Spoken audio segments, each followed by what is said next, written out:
Suggest করে থাকি অন্যান্য জিনিসপত্র, স্টোন রেমেডি হিসাবে আমরা দিতে পারি, বা কোনো মন্ত্র আমরা দিতে পারি যে কোন মন্ত্র আপনার ক্ষেত্রে ভালো হবে। আমি তো একটা ওভারঅল আইডিয়া দিলাম যে 5th হাউসের মন্ত্র, বা আপনি হয়তো লগ্নপতির মন্ত্র বলছেন, কিন্তু সেটা কি আপনার ক্ষেত্রে কি সেটা ভালো কাজ দেবে সেটা আপনি তো বুঝতে পারবেন না। তো সেই জন্য একটা ভালো অ্যাস্ট্রোলজারের কাছে যান, সেই জায়গায় একটা ঠিকঠাক একটা গাইডেন্স নিন, যাতে আপনি ইন ফিউচার এই সমস্যাগুলো যাতে কম ফেস করেন। কারণ আমরা কখনোই বলবো না যে কোনো সমস্যা আমরা জীবন থেকে একেবারে সরে যাবে, সেটা কোনো অ্যাস্ট্রোলজার কখনো বলবে না।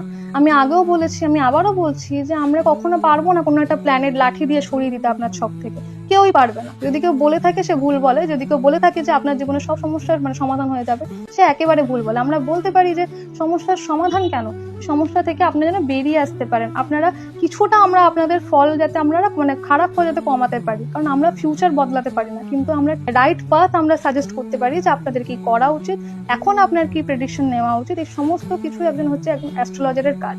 তাই সেই জায়গাটা আপনাদেরও বুঝতে হবে। তাই সেজন্য একজন ভালো অ্যাস্ট্রোলজারের সঙ্গে যোগাযোগ করুন। সকলে ভালো থাকবেন, সুস্থ থাকবেন। রাধে রাধে।